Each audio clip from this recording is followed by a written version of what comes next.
Hello, welcome.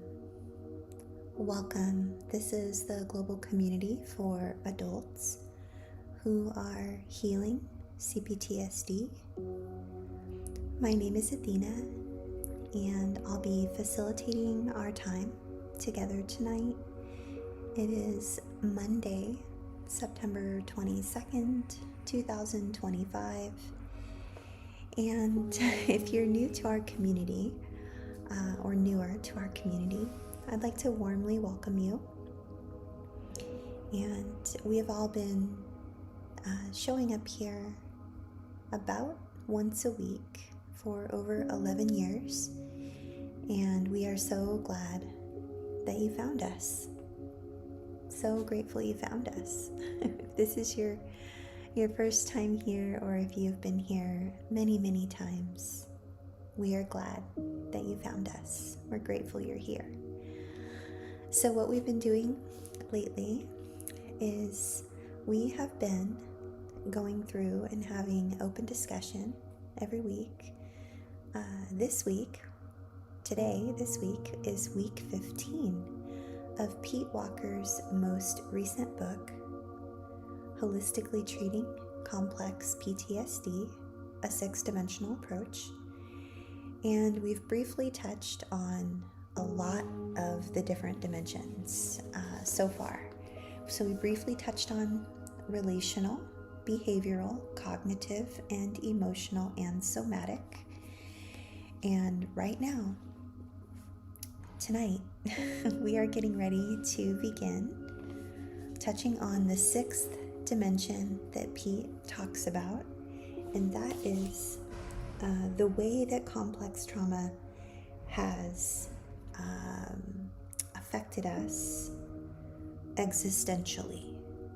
It can also be referred to as spiritually. The way he describes it is if we have this sort of low hum or feeling of hating life, and his goal in discussing this sixth dimension of the way that complex PTSD has affected us existentially or spiritually is for us as survivors to go from a place of hating life, which is a natural, common, very rational response to what we've been through, to experiencing life as a gift or enjoying life, right? So it might feel pretty far off, it might feel out of reach, it might feel even delusional at this point for you to think that that might be possible. And that's okay. That's why we are having these open discussions here together. And then together we are going to go back to a couple of the different dimensions in the weeks to come. And we're going to touch on some areas that we may not have touched on as deeply in response to a few of the comments and messages and requests that you have shared here every single week over the last 14 weeks. So thank you. I would be remiss if I did not pause and just say how grateful I am for John Harvey and Ninja Taco, who are on our Blue Wrench crew. That's those who moderate and keep our chat stream safe so that everyone in our community can arrive here every week and feel safe enough to share what's going on for them. And then also, and lastly, before we get started, this YouTube channel is made possible by you, and specifically those of you who have chosen to join us away from social media and have these types of conversations on a daily basis. This YouTube channel is made possible by the Foundation for Post-Traumatic Healing and Complex Trauma Research. And what the Foundation does is they have both an open chat space, like a peer support chat group, very similar to the chat box here on Mondays. And then we also have daily recovery support calls, 2 calls a day, every day, one at 12 noon Eastern and one at 8 p.m. Eastern. And they're very similar to how we have these conversations here on Monday nights. So thank you very much for your presence. And I truly just can't tell you how grateful I am that this community has been around and a part of my life for over 11 years. It really has been such a gift, and it's been so transformational. So there's a link in the description section if that is something that you're interested in doing, just sort of looking a little bit deeper into the greater trauma healing community. And if not, that's okay. I'll be back here next Monday and every Monday, and I'm very grateful for that. So there's a link in the description. Let me put a link in the chat box. And I want to just pause and say hello to everyone that is here before we get started. A very warm welcome and hello to you, brave Vanessa, and to you, Jen, and to you, Jeffrey Sherman, and to you, Karen, and to you, Craig, and hello, and to you, John Harvey, and Kate, and Kitty, and Mandy J and Lil J, hello, so good to see you. Hello, warm welcome to you, Nadine. Anyone that I didn't greet by name, hello to you, Ninja Taco, so great to see you as always, Recovery Buddy.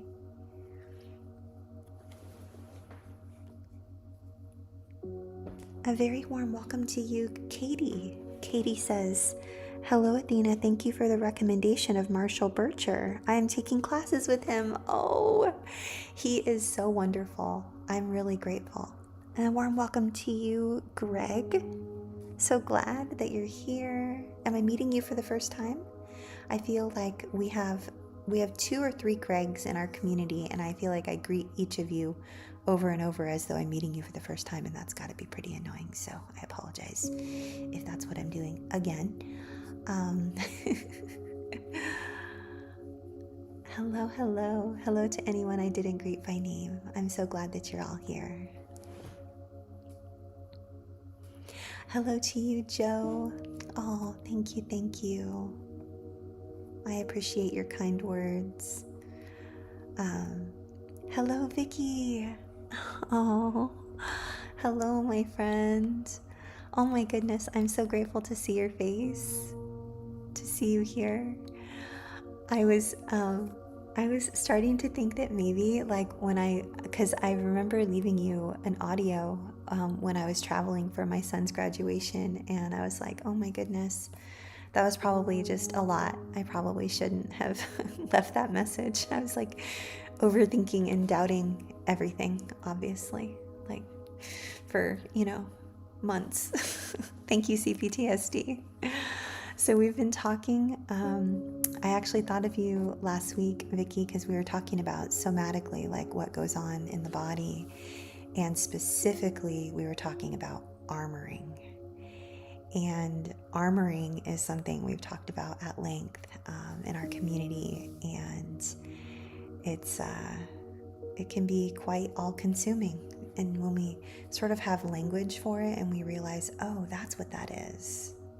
Okay, I understand this now. It's just so normalizing and validating when we have language to describe our lived experience. So thank you all for your presence here. Thank you for saying hello.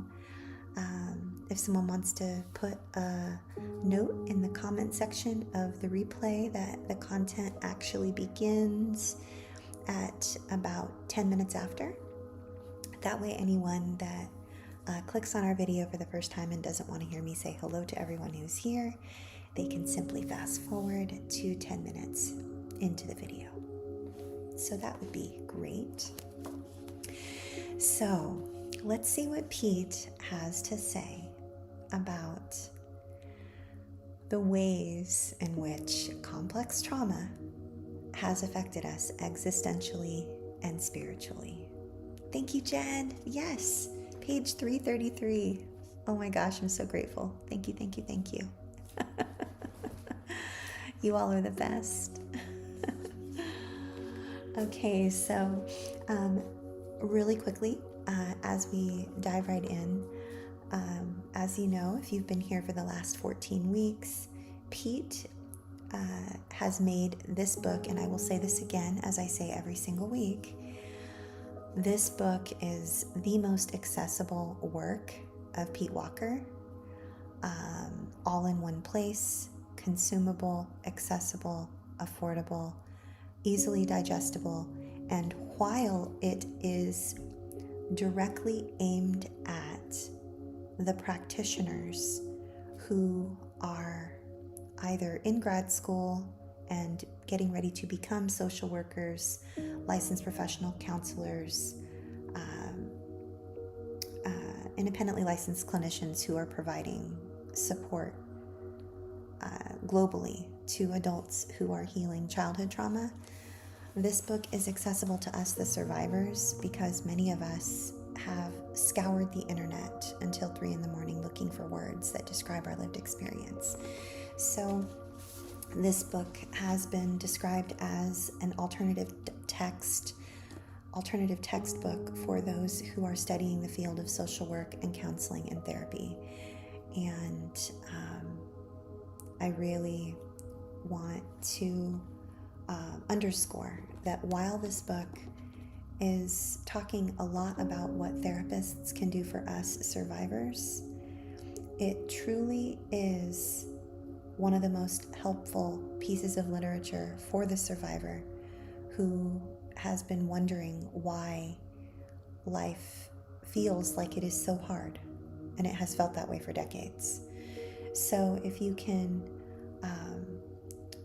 digest the material that he's sharing, where he's speaking directly to therapists, and truly just share that with yourself, I guarantee you that his work, his words, his effort, his time, his energy, his vulnerability in sharing his own healing journey of 40 years, it will be something that touches your soul and helps you by giving you hope of healing. He's very vulnerable and transparent in a boundaried, appropriate way in letting us know what a humbling experience this 40-year healing journey has been for him. So, this is just me because I'm a Pete Walker fan, but let's get started. I'm going to go ahead and begin reading now. So this is a chapter and section of the book that Pete is titling Facilitating Spiritual Repair and Development. It says, "Out of the dark comes the light, articulating into color and unbounded form, glistening into beauty beyond belief." In this book, I've tried to blend an objective and subjective approach to treating trauma. If I have erred in the direction of subjectivity, this chapter necessarily takes the cake, as spirituality is so essentially subjective. If readers do indeed feel this chapter is overly subjective, please follow the traditional AA advice and take the best and leave the rest. Ironically, when therapists encourage survivors to develop their spiritual intelligence, they may also de-emphasize the emotionally intelligent advice to renounce the salvation fantasy of "don't worry, be happy." I advise this because a large percentage of untreated survivors are still so mired in the misery and depression of their childhoods that they cannot begin to imagine having a modicum of contentment, peace of mind, and appreciation of life. Therapists can aid survivors to mend their jaundiced perception of seeing life only through a perspective of negative noticing. They can promote and nurture their developmentally delayed spiritual faculty of being able to recognize and enjoy the numerous gifts and wonders of being alive, a faculty that almost all children are born with. Therapists can even raise their clients' spiritual and cognitive intelligence at the same time by describing how cognitive and emotional abuse and neglect damages and arrests their innate spirituality. Traumatized children are typically forced to see and experience life through a black and white, all or nothing lens that only focuses on life's hardships and fails to notice its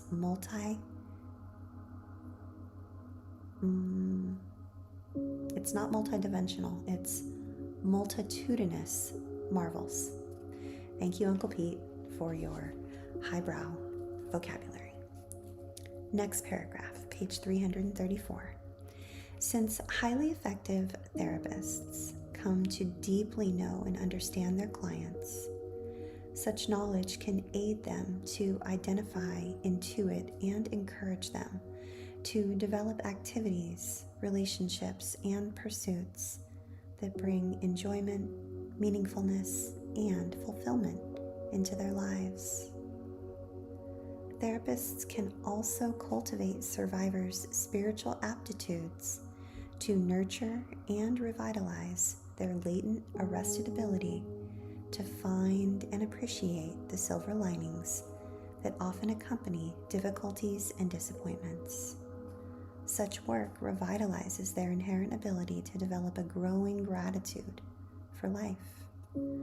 Somewhat wonderfully, their recovery of the 4 grieving processes of advanced emotional intelligence can further aid them to metabolize old and new disappointments in ways that restore their spiritual knack of positively noticing themselves and life in general.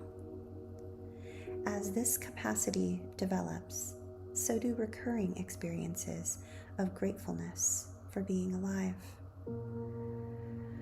Therapists will find much more guidance on this in Grieving as a Spiritual Practice at the end of this chapter, and Silver Linings near the end of the following chapter. Bottom of page 334, a subtitle of the section, Spiritual Nurturance in a Healthy Family.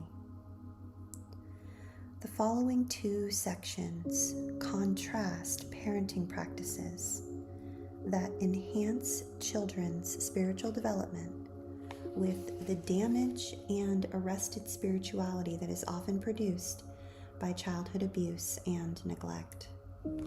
This can aid therapists to shape their interventions to amend clients' damaged spiritual development. Good enough parents notice and proudly reflect back to their children their healthy, loving, essential nature, as well as their unique qualities and talents. They also provide ample experiences of joy, play, fun, and warm, affectionate interaction. They frequently expose their children to nature and exploration of the wonders of the world around them. Such light-hearted mentoring, in turn, naturally expands children's inborn sense that life is a gift. Devoted parents also provide spiritual and/or philosophical guidance to help their children see the beauty, worthwhileness, and meaningfulness of life without ignoring the fact that there is also suffering, injustice, and disappointment. They also support and promote grieving as a way of healthily metabolizing the pain caused by the latter. Middle to the end of page 335, the subsection titled Psychoeducation about Spiritual Developmental Arrest. And I just want to pause before we start this section.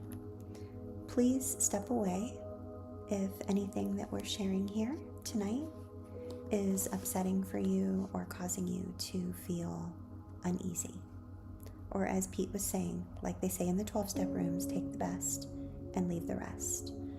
I always want you to know that being here is an invitation, not an expectation, and you stepping away to practice excellent self-care is one of the greatest things you can do if the content is not something you enjoy. Bottom of page 335, spiritually intelligent therapists psychoeducate survivors about how childhood neglect and abuse made it almost impossible for them to see the miracle of life in all its worth and wonder. Traumatized children struggle so hard to survive and to minimize punishment and exclusion that they rarely register the beauty of life in the world around them.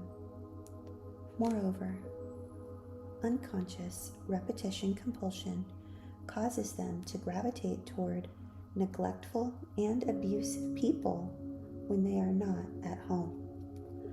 This, in turn, causes them to further miss out on the delights of mutually appreciative and spiritually uplifting relationships with safe enough others. Therapists can help further by exploring the pessimism and shrinking from life that comes from spiritual abuse and or neglect. They can aid their clients to see that their natural inborn optimism and sense of life as a gift was not allowed to develop in childhood.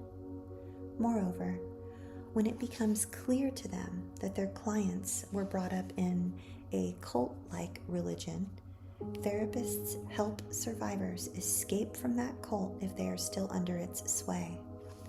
Accomplishing this is beyond the scope of this book, but Googling recovering from cults produces a wealth of helpful resources.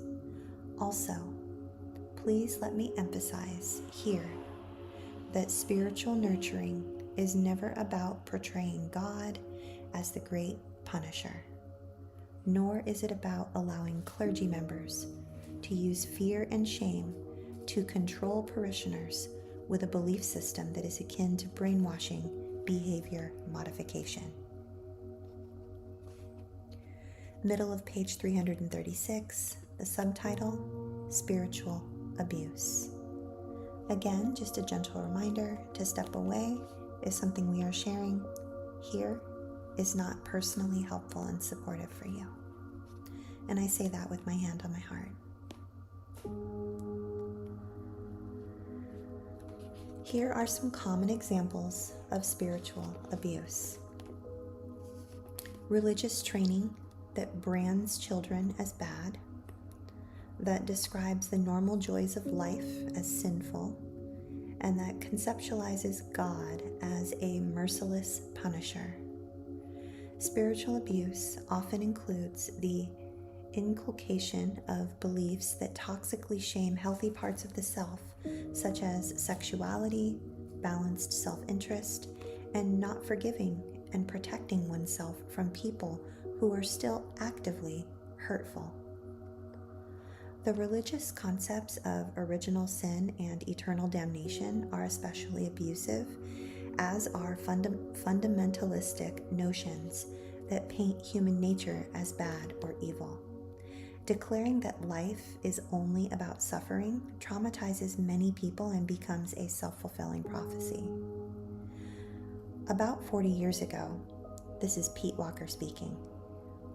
About 40 years ago, I had an immensely transformative experience around my childhood spiritual abuse at the hands of the fundamentalistic Catholic Jansenism that ruled mid-20th century parishioners in the New York area.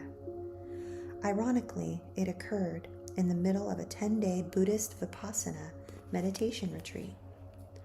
On the 5th day, during my 6-hour-long session of meditating while sitting on a cold concrete floor, I struggled mightily to follow the monk's instruction as my virulent inner critic tortured me for being so hopeless at holding my focus on my breath.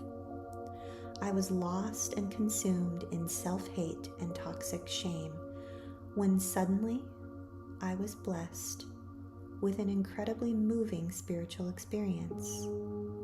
In my mind's eye, I was numinously awakened to a magnificent visualization of Mary, the Blessed Mother, shining lovingly and approvingly on me from above.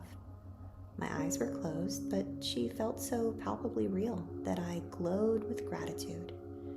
I felt her compassion shining into me and filling me up with redemptive self-acceptance. For 20 minutes, I quietly laughed and cried in wave after wave of feeling redeemed from self-disgust. How wondrous this was, as it had been 15 years since I blasphemously resigned from Catholicism in a peak of rage about its myriad injustices. Middle of page 337, in a section subtitled Musings for Survivors of Fundamentalistic Catholicism. Fast forward to a decade later, when I was meditatively contemplating the transcendent baptism-like experience above, I let a former altar boy self-cry and anger about all the abuse that came with having been pressured into being an altar boy. Even worse was how I was shamed into believing that the indoctrination that I was chosen by God to become a priest. How brainwashed we were, I told my inner schoolboy. We were almost swallowed up to serve the life-hating theology of fundamentalistic Catholicism for our whole lives. Now that we've thoroughly rejected that, let us thank and re-embrace Mary for being the only force in that religion and in our childhood community that was kind to and accepting of us.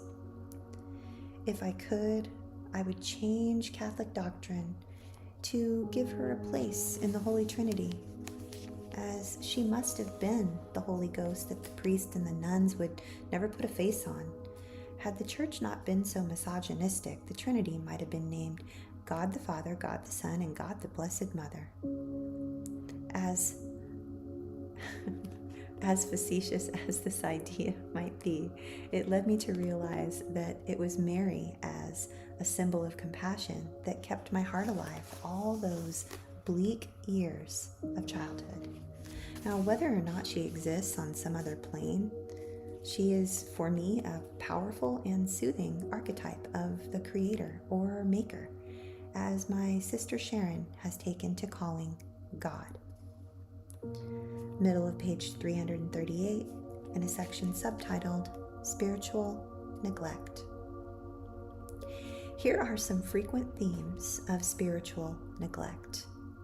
Number 1, lack of guidance on using prayer or meditation to connect with a loving higher power that may be appealed to for grace, comfort, or understanding.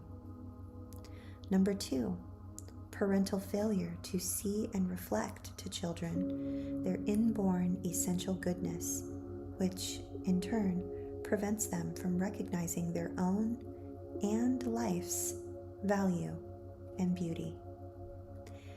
And number 3, parenting that is devoid of ethics or a sense of right action.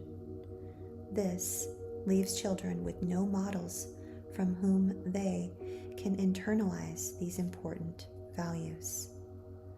All the above combines to leave survivors without gratitude for the gift of life and without a compass to find purpose, meaningful work, wholesome fun, and truly intimate relationships in life. Survivors of spiritual abuse and neglect may also be drawn via repetition compulsion to cults and doomsday religions that portray God and life as being bleak as their grossly abandoning parents. Untreated, they may then be destined to a lifetime of despair, cynicism, self-hate, and self-disgust. On the other extreme, some survivors embrace New Age spiritual paths that proselytize salvation fantasies based on polarized all-or-none doctrines, Many current spiritual salvation fantasies tout absolute, indiscriminate forgiveness, full-time unconditional love, and unrelenting gratitude for everything. This is a holy version of don't worry, be happy. Now, I'm not saying here that forgiveness, gratitude, and love are not powerful and beneficial spiritual practices. I am, however, claiming that these beautiful processes are warped and psychologically damaging when they are used to pressure an individual to stay in a toxic relationship or to pretend to be manifesting these qualities out of guilt or other forms of brainwashing. Tragically, many survivors with still untreated virulent inner critics are shamed into believing that they are bad to the core whenever their gratitude dims or their loving and forgiving feelings fade. And even worse, I have met many survivors who spiritually reenact their original childhood trauma by forgiving extremely abusive partners who continue to exploit and demean them. This spiritual bypass around one's repressed, underdealt with abandonment pain keeps survivors locked in denial, minimization, and dissociation. And just as bad, it often leads them into repetition compulsion of unconsciously surrendering to one controlling, parent-like narcissist after another. Yeah, been there. Bottom of page 339 in a section subtitled The Therapist's Role in Treating Spiritual Abuse and Neglect. And it begins with a quote, "Deep in their roots, all flowers keep the light." And that is a quote by Theodore Rothke. Because we live in a society that values separation of church and state, the issue of spiritual guidance in therapy is complicated. It is, of course, unethical for therapists to proselytize about any specific organized religion. Moreover, therapists usually need to be wary of intruding on the religious convictions of their clients. However, if they see clear evidence that a client is trapped in an abusive cult, I believe they are acting ethically when and if they can gradually and gently psychoeducate survivors to rescue themselves from this form of spiritual abuse, which typically strangles all 6 dimensions of their innate intelligence, all 6D levels of their innate intelligence. The 6 dimensions that are mentioned, which is relational, behavioral, cognitive, emotional, somatic, and spiritual. Now, in arrested spirituality, therapists do well to distinguish non-dogmatic, non-sectarian types of spirituality from organized religion. Non-sectarian spirituality is usually unstructured, non-hierarchical, and devoid of punishable rules and regulations. Instead, it is largely about belief in a benevolent higher power who created such beauty and wondrous intricacy in life that it is a wondrous gift. This spiritual perspective seems to appeal to many survivors, especially those who felt hurt and betrayed by organized religion. Now, I'm not saying that there are not a significant number of benevolent churches, temples, and mosques that nurture a healthy spirituality in their children and members. With enough healing of painful CPTSD symptoms, it is also quite natural for arrested spirituality to awaken and gradually bloom. Once survivors sufficiently disempower their virulent inner critics, they often experience a growing gratitude about the wonders of creation and the gift of life. Moreover, a significant number of my clients and readers tell me that they had a consoling relationship with nature as children. and that they feel it saved them from completely disappearing into despair. A plethora of healing experiences of awe and gratitude out in nature have convinced me that there is a maker of incredible genius and generosity. These emotional, spiritual, or numinous experiences liberated me from the simplistic Big Bang theory. After all, this widely held scientific theory never explains where all the material that exploded came from. And at the same time, it speculates that a myriad of accidental evolutions accounts for the development of life's possibly infinite complexity.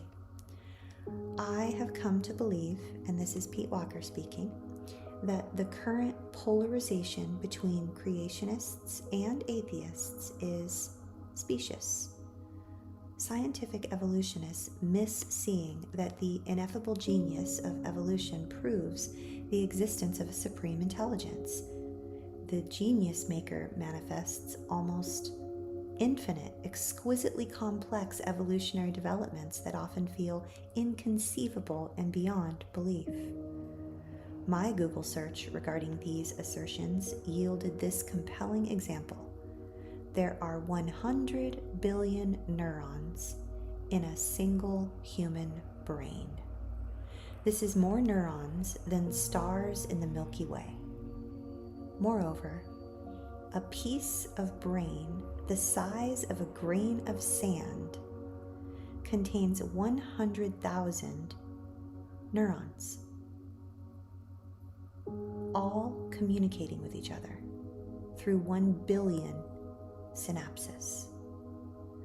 If one accepts the spiritual maxim, as above, so below, there seems to be a likeness between the human brain and the Milky Way. This implies to me that personal evolution, i.e., living a life of ongoing growth and expansion, is a powerful path toward having a meaningful and fulfilling life and of developing one's spiritual intelligence. Such a journey is often intermittently punctuated with the numinous blessings of quantum leaps in one's spiritual intelligence. In this regard, I also believe that a silver lining of CPTSD is that with effective recovery, survivors, of whom I have seen many, can awaken a natural drive to continuously evolve and become all they can be.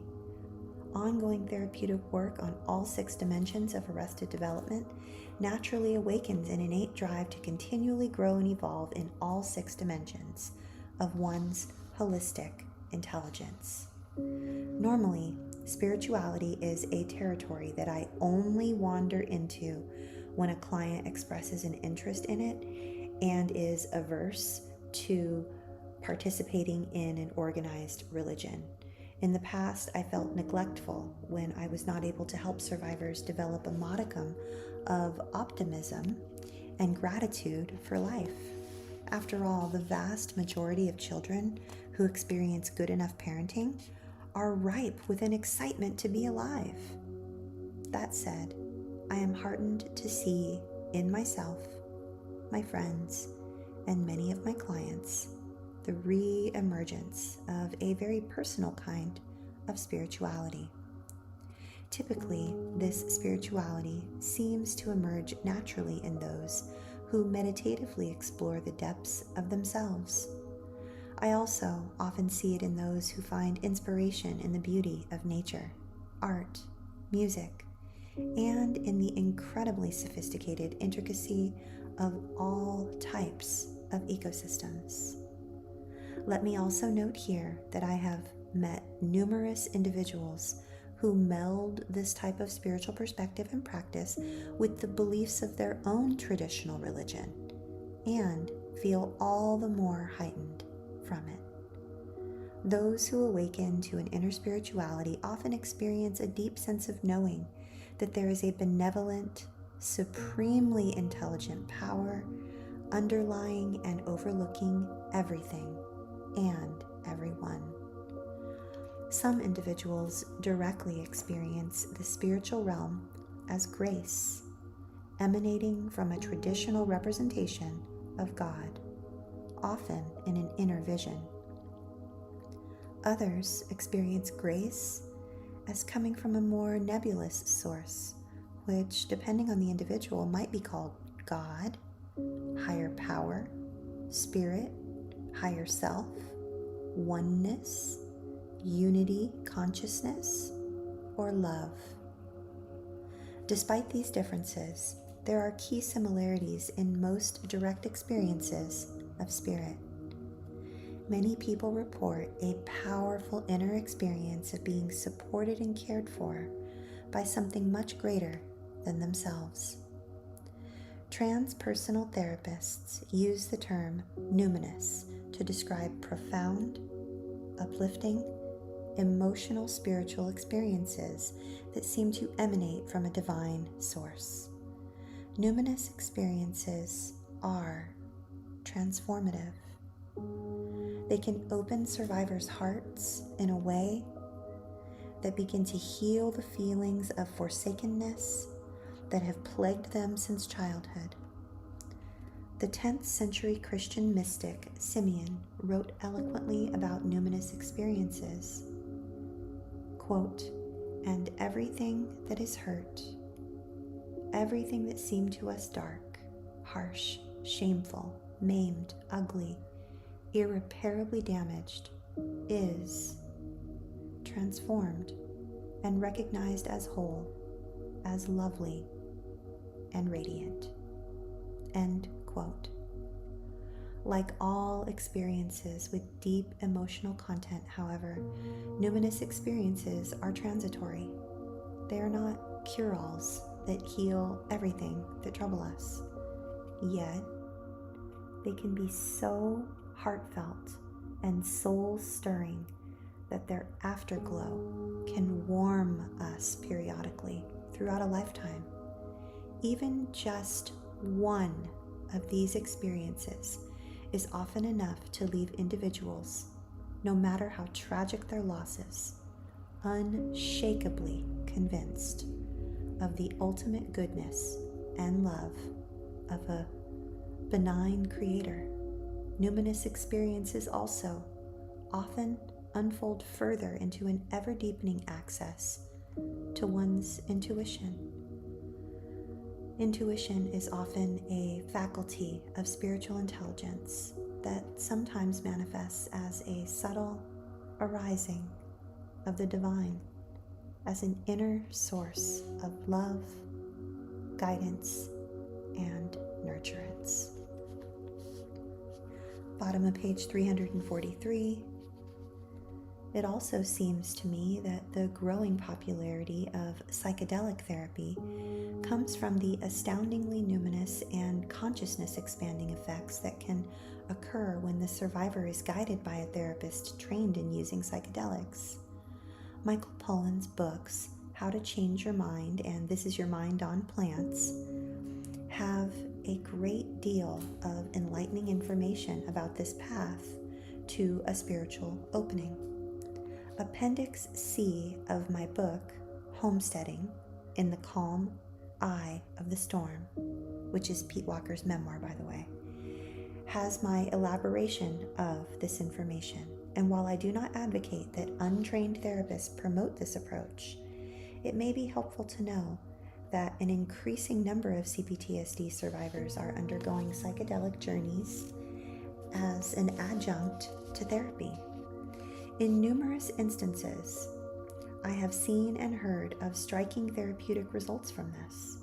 And while a well-guided psychedelic experience is certainly not a cure for CPTSD, it can most definitely provide a salve and a growth spurt for the developmentally arrested spirituality that afflicts many survivors. Top of page 344, in a subsection titled Love and Spirituality. Many individuals have uplifting inner spiritual experiences of big L love. They may come via meditation, prayer, grace, communal church experiences, or psychedelic substances.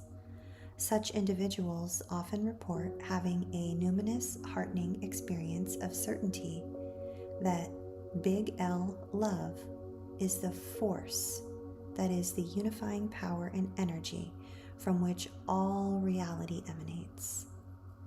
In his memoir, The Doors of Perception, renowned philosopher and one of the foremost intellectuals of his time, Aldous Huxley, nominated for 9 Nobel Prizes, reported on his psychedelic experience. Quote, as the direct, total awareness from the inside, so to say, of love, as the primary and fundamental cosmic fact. End quote. And yes, I know this sounds like the old cliche, God is love. However, those who are fortunate enough to have a numinosity level, thank you, Uncle Pete, once again for your vocabulary. However, those who are fortunate enough to have a numinosity level experience of love are often buoyed in life by this bolstering, experience-based belief.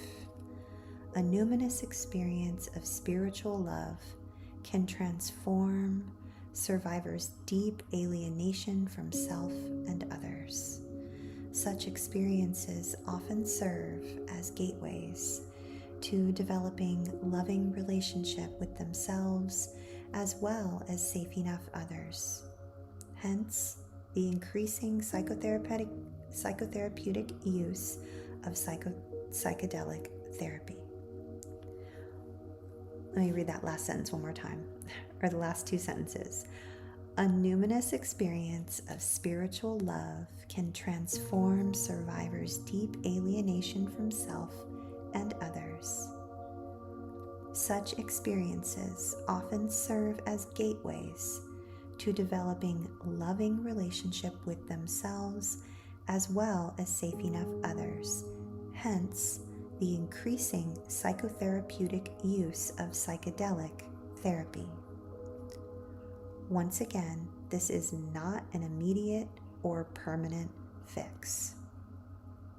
Holistic recovery will still demand a great deal of psychological work to address all 6 levels of arrested development, and especially to shrink the critic and eradicate the toxic shame that dominates consciousness in an emotional flashback.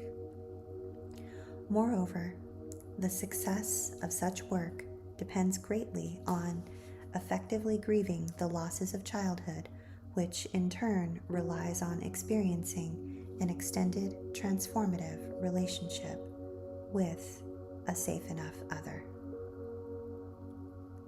I'm going to read that last part one more time, okay? Moreover, the success of such work depends greatly on effectively grieving the losses of childhood, which in turn relies on experiencing an extended, transformative relationship with a safe enough other. Many survivors of ongoing parental rejection initially find the notion of self-compassion inconceivable. They can even react bitterly toward it when they have been especially traumatized. However, I have heard from numerous survivors that a numinous experience became a hub and strong catalyst for them to work on developing a loving, supportive connection with themselves. Nonetheless, survivors typically need a great deal of compassionate modeling and nurturing from their therapists in the early stages of recovering. Truly empathic helpers can regerminate the seed of self-compassion and keep it growing and developing. Some survivors are lucky enough to get this from authentically loving friends and allies. Those who are not may need to search diligently for a heart-centered psychotherapist or other helper. Survivors who were constantly neglected or abused may require years of therapy before they get that they are indeed worthy and lovable. So, as I continue to pussyfoot around the concept of love as a therapeutic tool, let me try to sway you even more with the words of the great poet Galway Kinnell. The bud stands for all things, even those that do not flower, because everything flowers from within of self-blessing. Though sometimes it is necessary to reattach a thing, its loveliness, to put a hand on its brow and retell it in words and in heart. It is lovely until it flowers again from within of self-blessing. For many years, it has seemed taboo for therapists to talk about loving their clients. At long last, I hear and read about more and more seasoned therapists identifying love as the most essential healing ingredient of the therapeutic process. Erich Fromm was a genius at this. Carl Rogers, the pioneer and perhaps most influential voice of humanistic psychology, used the term unconditional positive regard to describe love, which he regarded as the most important principle of therapeutic healing. Furthermore, top of page 346, furthermore, renowned psychiatrist M. Scott Peck strongly embraced Rogers' position in the following statement from The Road Less Traveled. It is no more inappropriate for a psychotherapist to have feelings of love for a patient than it is for a good parent to have feelings of love for a child. To the contrary, it is essential for the therapist to love the patient for therapy to be successful, and there is nothing inappropriate about patients coming to love a therapist who truly listens to them hour after hour in a non-judgmental way, who truly accepts them as they probably have never been accepted before, who totally refrains from using them, and who has been helpful in alleviating their suffering so that the patient can experience a successful love relationship, often for the first time. End quote. Similarly, Brian Wittine, psychotherapist and co-founder of the Department of Transpersonal Psychology at John F. Kennedy University, also encouraged this position. Clients who change most in psychotherapy are often those whose relationships with their therapists are full of love. This suggests that the primary healing power in psychotherapy is not insight, but love. End quote. And once again, I cannot recommend too highly A General Theory of Love by UCSF professors Lewis, Amini, and Lennon.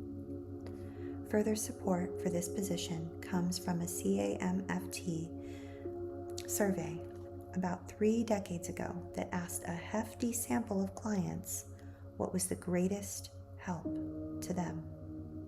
This sample included a wide variety of therapeutic approaches, yet clients' most common response was that it was not any particular approach, but the fact that they felt that their therapists had really cared about them. Once clients internalize the love of the therapist or helper enough for it to reawaken their self-compassion, they begin to become a primary source of love for themselves. And while self-support never replaces the need for the love of others, healthy self-love typically attracts mutually loving relationships with others. As survivors, impediments to experiencing a loving heart connection with themselves are dissolved, it becomes easier and easier to receive love from others and to radiate it towards them in return.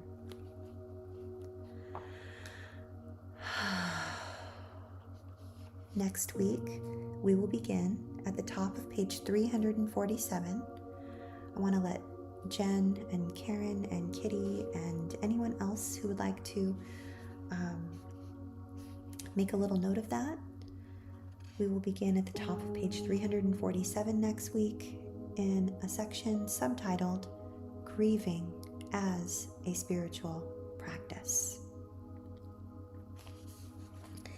I'm just going to check on you. I would love to hear your thoughts. I would love to warmly witness you wherever you may be right now in your process. I would love to fully acknowledge your unique lived experience. It is different than mine. His is different than hers. Theirs is different than all of ours. And I would love to validate any feelings that are coming up for you right now. It's a very, very, very big topic that we typically do not delve into with anything foundation related. So again, this is me with my hand on my heart. I just want to pause and warmly witness each and every one of you, wherever you may be in your process. Fully acknowledge your unique beliefs and inclinations and ways in which CPTSD has affected you existentially and spiritually.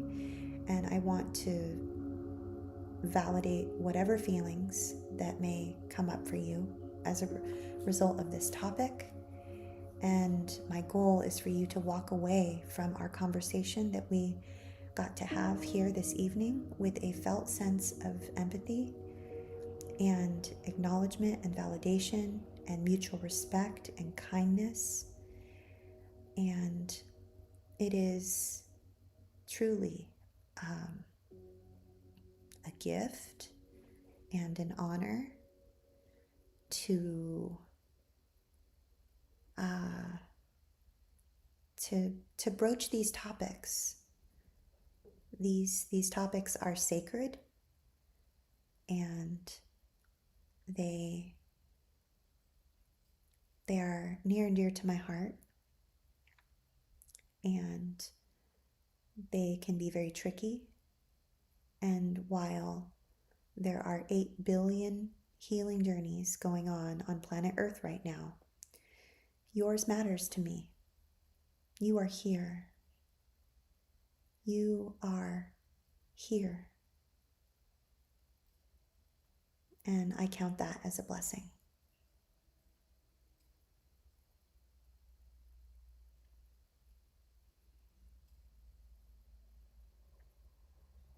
Mm-hmm.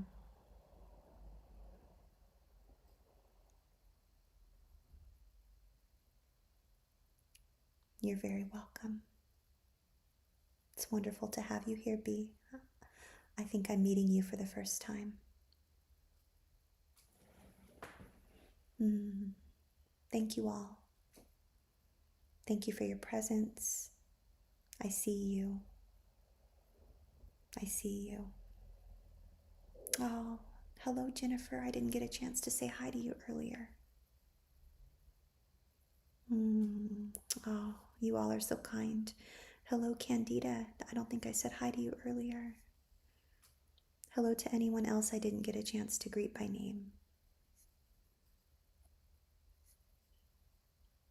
Thank you for your presence.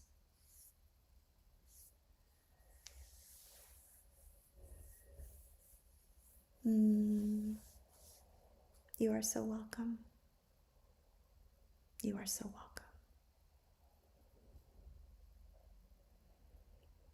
Oh, thank you, family. Thank you. Thank you to you, Kate, Candida, and Joe, and Jeffrey, and Karen, and Vicky, and John Harvey, Ninja Taco. Thank you, thank you, thank you. Thank you to Kitty. Thank you. Thank you, Jen.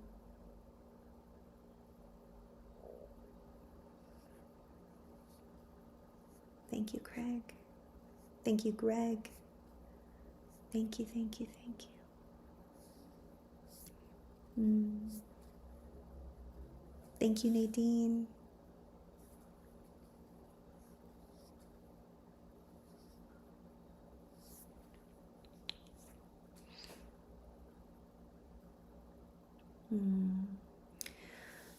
I appreciate your presence here. And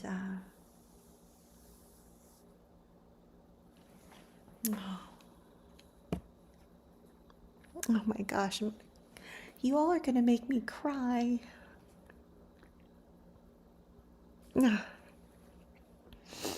Thank you. B says I was here a few years ago, and this saved my life. Thank you. I'm grateful for you and the mods so much.